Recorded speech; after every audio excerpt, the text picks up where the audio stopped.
Frank Turek, a friend and a Christian scholar, an author, has written an article for a past edition of the Christian Research Journal. It's recent and it's very instructive.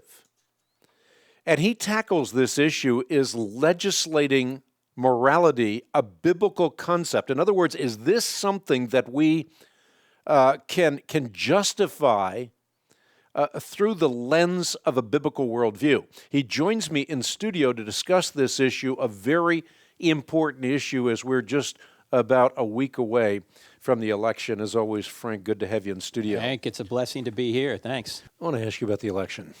A lot of people that I have talked to recently, some on air, have suggested that we have two really bad choices.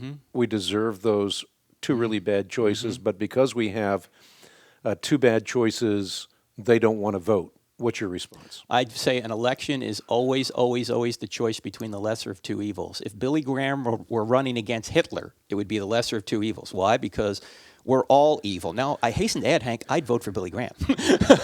But my point is that there are no perfect candidates because there are no perfect people. If you go to what Jesus said in Matthew chapter 23, he's going after the Pharisees, who were the political leaders of Israel, by the way. It's often overlooked. They say Jesus never got involved in politics. He certainly did.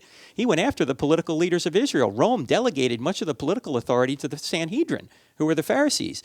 And he basically said to them that you've neglected the weightier matters of the law. You're tithing your spices, but you're neglecting the weightier matters of the law. We're doing that in this country here right now. We've got people in Washington, Hank, the president's one of them, who says that you ought to use certain light bulbs, and they're telling us what the lunch menu should be at school, but they want to put no restrictions on abortion. They want to tell us what light bulbs to use, but they won't tell us don't kill your children. Are we neglecting the weightier matters of the law right now in this culture? Yes, we are. So I think you need to look at what are the weightier matters of the law. For me right now, there are four major issues. Life. It's the main issue, because if you don't have life, you don't have anything. The right to life is the right to all of the rights. Marriage, because without marriage between a man and a woman, ultimately the society will crumble. It is the best form of government, the biological two-parent family. Third, religious liberty.